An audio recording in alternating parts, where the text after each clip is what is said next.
Hey,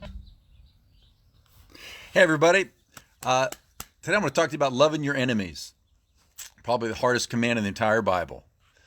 I was reading an article this morning about a prominent Democrat who hugged a leading Republican in the Senate.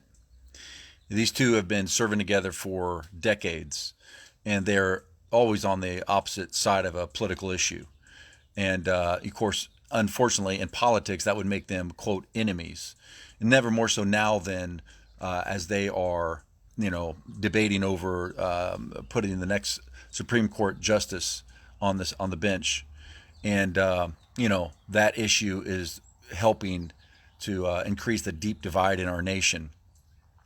But so when the hearing was over, she went over and the Democrat hugged the Republican, and now people are calling for her removal. Isn't that sad? But what if it was reversed? What if it was the Republican hugging a Democrat? Like when Governor Chris Christie hugged President Obama when a hurricane slammed into New Jersey, and President Obama went out there and Chris Christie hugged him in front of God and everybody. And then Republicans were livid, right? You see, these two people seem to be able to parse out the difference between being enemies over issues and enemies over being human, right? And I don't know if this Democrat is a follower of Jesus or not, but I'll tell you what, she behaved more like a Christian than many Christians are behaving right now. And I'm not judging. Look, I'm just observing. It's not hard.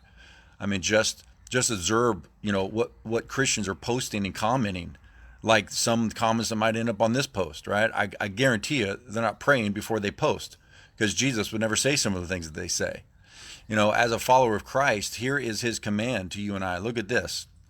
Book of Matthew, chapter 5, verse 43 through 48. It says, your ancestors have been also taught, quote, love your neighbors and hate the one who hates you. However, I say to you, this is Jesus talking to you and to me, I say to you, love your enemy.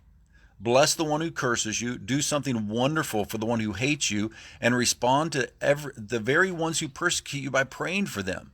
For that will reveal your identity as children of your heavenly Father. Did you catch that phrase? That will reveal your identity as children of your heavenly Father. He is kind to all by bringing the sunrise to warm and the rainfall to refresh, whether a person does what is good or evil.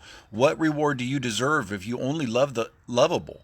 Don't even tax collectors do that? How are you any different from others if you limit your kindness only to your friends?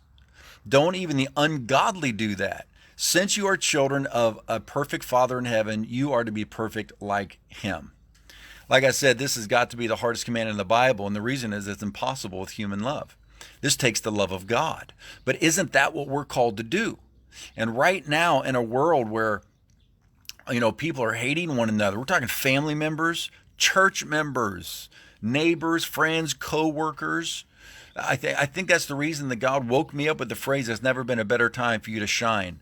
God's love shining right now is against the backdrop of hatred is easy. In fact, it is the love of God that shines brightest in a world darkened by hate. Loving your enemy, and I want to close with a couple things here. Loving your enemy does not mean that you endorse their beliefs. It means you're honoring the fact that they are made in the image of God just like you.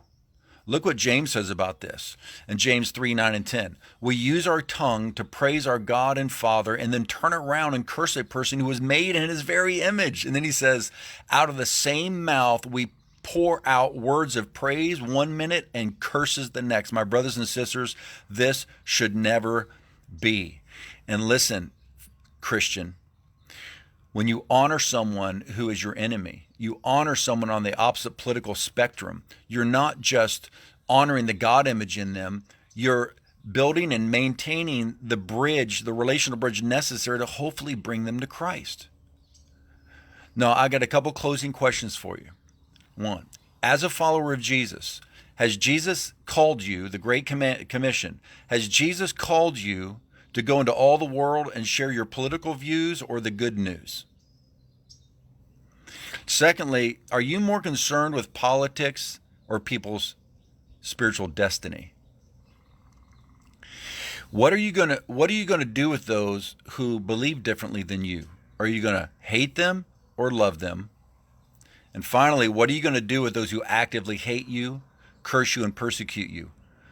Are you going to respond in kind, or are you going to respond like Jesus? This is your finest hour as a believer. The world's getting darker and more hateful, so we should shine brighter and be more loving with the love of God. I'll see you tomorrow.